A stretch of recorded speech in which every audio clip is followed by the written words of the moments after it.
Hello everybody. So in this video I'm gonna show you how to look if a company that offers very high dividend and see if it's a dividend trap or can they sustain the dividend, and check out the company as well.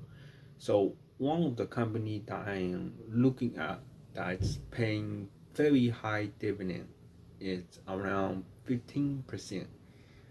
And the reason it's paying so high is because the share price have dropped a lot, and then it makes the dividend looks extremely high. Okay, the company is Home Point Capital. So what they basically do is originate mortgage and sell it to like Fannie Mae, Freddie Mac, or to the government. So currently they pay around 15% dividend again, and because they make so much money, like so many people finance their house on 2020. So like they make a lot of money. So they make around like couple $100 million, and right now they have around like $200 million in the bank.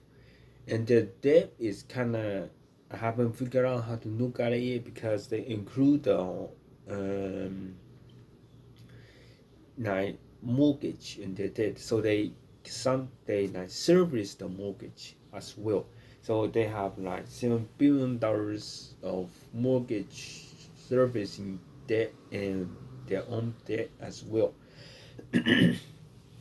So if you look, so right now, like in the past couple quarters, since so many people are buying houses, they make a lot of like more than like 50, 60, almost 100 millions.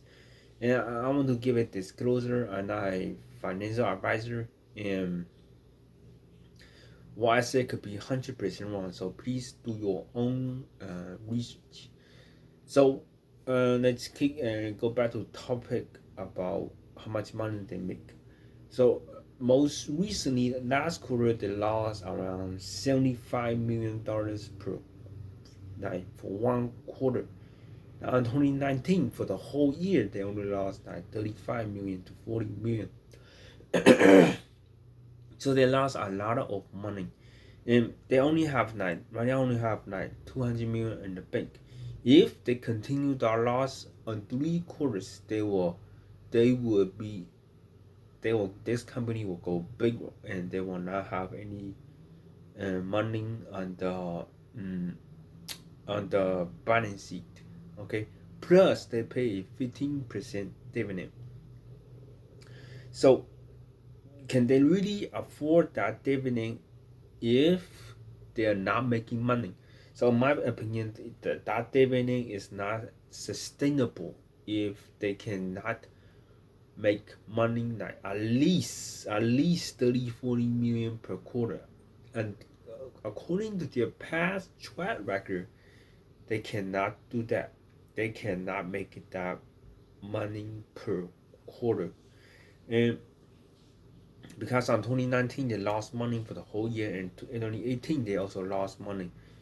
Now on 2020 is the only year they make couple $100 million, because so many people finance their home, refinance their home, buying houses. That's how they make money. So here's how they make money. So last quarter, for example, they generated $25 billion mortgage loans, and they sell it for only for 0.5% fee.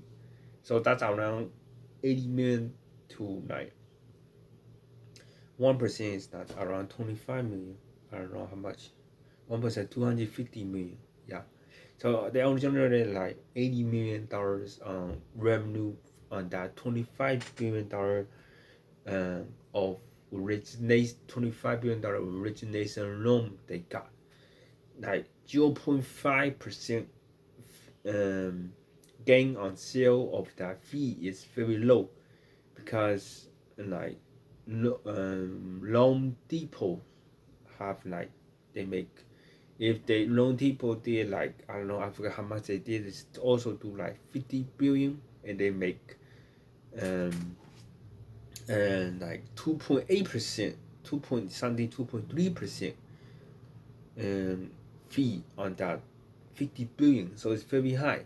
Now also like Rocket Mortgage, they do direct to consumer home finance, so it's a lot different business model, and the direct to consumer home origination fee is they make is 5%, so that's extremely high. That's like Amazon taking like that's not Amazon taking seller fees from the seller that sells on their platform. So the home point capital's business model I don't think is very efficient because their business model is to partner with like loan originator agents to like get customers to sell, and their fee is like only 0.5. I think that like the CEO to focus on that, I don't think it's a good idea. I think there's a focus like change their business model to direct to consumer home financing, and their fee will be 10 times higher. Will be very similar to Rocket Mortgage. If Rocket Mortgage can achieve 5% on sale of that mortgage loan, I think Home Point Capital can also do that as well. And they can do some innovation on their more like innovation, more creativity on their ways to get more customers, like direct to consumer customers.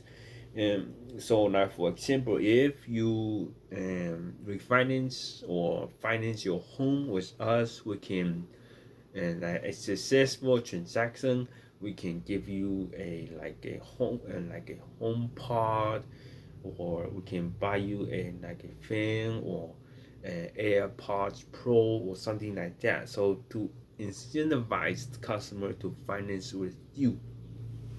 So that's I think these are like I don't really like their business model of partnering with loan agents. Like right now they have 7,000 agents they are partnering with to originate loans. I don't like that business model because they don't make much money in their like every month their expense like office, electricity, water, everything, insurance, everything is like 50 million. So at least they need to make 50 million to like break even in there. And then another thing like this company is kind of confusing is the like servicing the loan, like a customer pays every month can pay it to Home Point Capital like monthly payment on the mortgage. They can service that, and they are losing money on that part of the business as well. So I don't get it how I don't really understand that part as well. So basically to summarize this stock, in my opinion, and the dividends will not last if they continue to lose money. So like if right now only have one share on this stock because the high dividend, and I don't think it will last. Now if we're gonna keep an eye out and wait for a couple quarters and see if like when the mortgage market right now is so many people buy house on 2022, and when the mortgage market like stabilize, and if they can still make 30-40 million dollars on profit, that 15% will be sustainable, and I will look into buying more of that STEM stock as well.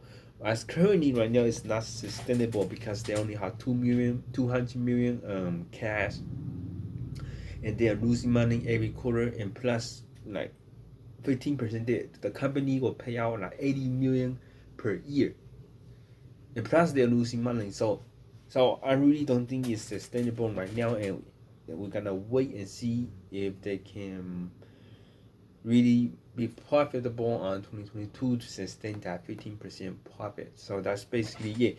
Another good thing is that the CEO owns about 1 million shares in the company, and he did show some let me see. CEO sold January 29, 2021, and he sold like 56,000 shares like. So compared to 1 million, that's not a huge sale. So I will not be concerned about this sale for like $12 per share. He still owns 1 million compared. He only sold 56,000. That's like 5% of the amount he owns. And so that's pretty good. That's the only good thing I like about the CEO. Still owns a lot of the shares, but he's not buying as well. So the stock price is at 4 right now, so he's not buying. So that's not that good as well. So that's basically summarize this stock and my opinion on it. So if you see a like high dividend paying stock, so that's how you look is like how much money they have in the bank, what's their debt, and like are they profitable each quarter? Like you can calculate it and see if they really can afford that high dividend. So as of right now, Home Point Capital, in my opinion, does not because they're losing money, and then like and they don't have much cash in the bank, so that's basically the reason. All right, so in the future, I will see if they can be profitable. If I buy more, I will make a video about it as well. So please like and subscribe, and if you want to. And thank you so much for watching, and I see you in the next video. Thank you.